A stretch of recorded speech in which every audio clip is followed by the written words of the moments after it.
श्री गुरुदेव दत्त, श्री स्वामी समर्थ, दिगंबरा दिगंबरा, श्रीपाद वल्लभ दिगंबरा. मित्रांनो, आजच्या दिवशी ही कथा तुम्हाला 2 मिनिटात असे ज्ञान देणार आहे जे तुम्ही आयुष्यभर काही करून मिळू शकणार नाही. म्हणून ही कथा अर्धवट ऐकण्याची चूक तुम्ही करू नका, कारण अर्धवट ज्ञान किती घातक असतं हे तुम्हाला आज या कथेमार्फत समजेल. ही कथा ऐकल्यानंतर तुमच्यावरती समस्या आहेत त्या दूर होतील आणि गुरुकृपा तुमच्यावर झाल्याशिवाय राहणार नाही.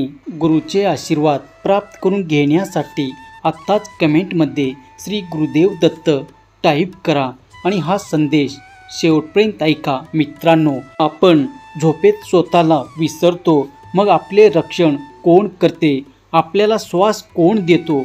आपल्याला कोण जीवन ठेवतो? तर तो आहे देव, भगवंत, आपले स्वामी.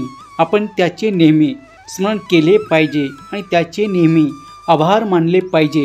एकदा का गुरुकृपा तपस्वी त्याच्या शिकवणीत त्याच्या शिष्यांना वारंवार सांगत असे, देव प्रत्येक कणाकणात उपस्थित आहे. त्या जगात अशी कोणती गोष्ट किंवा ठिकाण नाही जिथे देव उपस्थित नाही. प्रत्येक वस्तूला देव मानले पाहिजे आणि प्रत्येकापुढे नतमस्तक झाले पाहिजे. हे त्याच्या शिक्षणाचे सार होते. त्याचे शिष्य एक ते कुठेतरी जात होता. समोरून एक हत्ती वेगाने धावत आला. हत्ती चालवणारा सतत ओरडत होता, दूर व्हा, दूर व्हा, हत्ती वेडा झाला आहे. शिष्याला गुरुनी सांगितलेले आठवले. तो उभा राहिला. माझ्यासारखाच देव हत्तीतही राहतो असा विचार करत होता. देवाला देवाची भीती का वाटते? तो रस्त्याच्या मध्यभागी खंबीरपणे उभा राहिला. ते पाहून हत्ती चालणारा रागाने ओरडला, दूर हो, तू मरायला का तयार आहेस? पण तो शिष्य त्याच्या जागेवरून 1 इंचही हलला नाही. त्या पिसाळलेल्या हत्तीने त्याला त्याच्या सोंडाने गुंडाळले, फिरवले आणि जोरात दूरवर फेकून दिले. तो गरीब जखमी शिष्य तिथेच वेदनेमध्ये कळवळत पडून होता. देवाने त्याला अधिक वेदना दिल्या होत्या हे पाहून त्याला जास्त वेदना होत होत्या. त्याच्या वेदनापेक्षा त्याला देवाकडून वेदना जास्त होत होत्या. ह्याच त्याला जास्त त्रास होत होता. त्याच्या वर्गमित्रांनी त्याला उचलून आश्रमात नेले. तेव्हा तो गुरूंना म्हणाला, गुरु, तुम्ही म्हणता की देव प्रत्येक गोष्टीत आहे. बघा, हत्तीने मला किती त्रास दिला आहे. तेव्हा गुरु त्याला म्हणाले, खरं आहे की देव प्रत्येक गोष्टीत आहे. देव हत्तीमध्ये नक्कीच राहतो, पण तो हत्ती चालवणाऱ्यामध्ये सुद्धा होता. तू त्याचा इशारा का ऐकला नाहीस आणि रस्त्यापासून दूर का गेला नाहीस?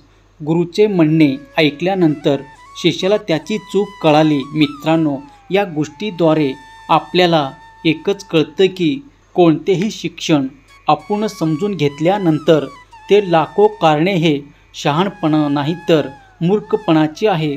कोणती गोष्ट पूर्णपणे समजून घेऊनच ते अवलंब करावे. सर्व भूते भगवंत आहे याची खात्री पटायच्या आधी तो माझ्यात आहे हे पटलं पाहिजे. कोणातही सोन्याचा दागिना असा म्हणत नाही की मला सोने भेटावे, त्याचप्रमाणे मला भगवंत बाहेरून कुठूनच भेटायचं आहे असे नाही. समजूया, तो आपल्या जवळच आहे. मनुष्य बोलतो तसा जर वागला तर त्याला त्याची प्रचिती आल्याशिवाय राहणार नाही. हे जर जाणवले तर मी कोण आहे हे कळायला वेळ लागत नाही. संघात केला म्हणजे मी कोण आहे हे कळेल.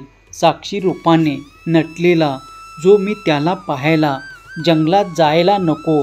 माझं पण सोडावे म्हणजे भगवंत चोहीकडे भरलेला आहे हे दिसेल. होय मित्रांनो, आपण नुसते तोंडातून म्हणतो पण त्याचप्रमाणे वागत नाही.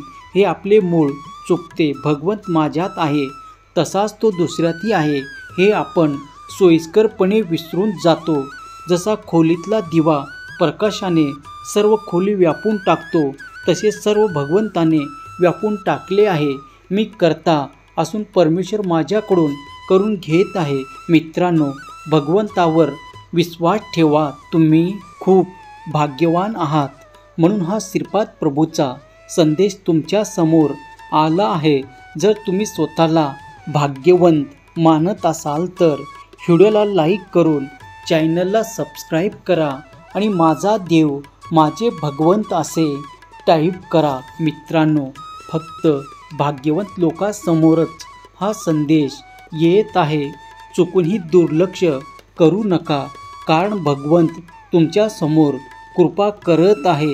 हे संदेश तुम्ही पूर्णपणे ऐकल्यानंतर तुमचे बंद पडलेले नशीब उघडण्याची ताकदसुद्धा या संदेशामध्ये आहे.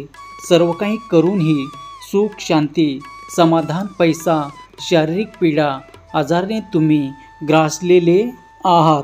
घरात शांती नाही, कलह आहे, हातात घेतलेले काम पूर्ण होत नाही, पैशाची अडचण आहे, मुलाच्या भविष्याची चिंता आहे, तर मग त्या सर्वावरती फक्त एकच उपाय, ते म्हणजे श्रीपाद प्रभूचे पारायण. त्याचे पारायण केल्याने सुद्धा सर्व त्रासातून तुम्ही मुक्ती मिळते.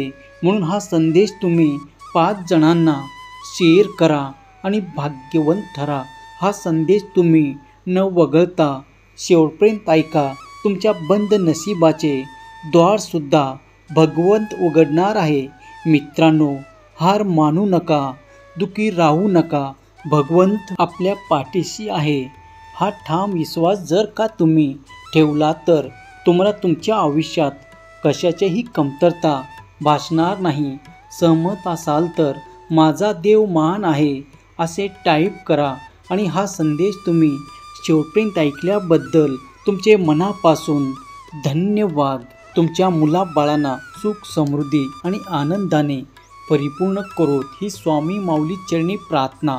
स्वामी भक्त हो, आजचा हा स्वामी संदेश तुमच्यासाठी अशा पद्धतीचा होता. तुम्हाला कसा वाटला आजचा हा स्वामी संदेश कमेंट करून नक्की सांगा. आणि असेच नवनवीन स्वामी संदेश जाणून घेण्यासाठी आपल्या भक्तिमय चॅनलला सबस्क्राईब करा आणि पुन्हा भेटूया नवीन स्वामी संदेश घेऊन.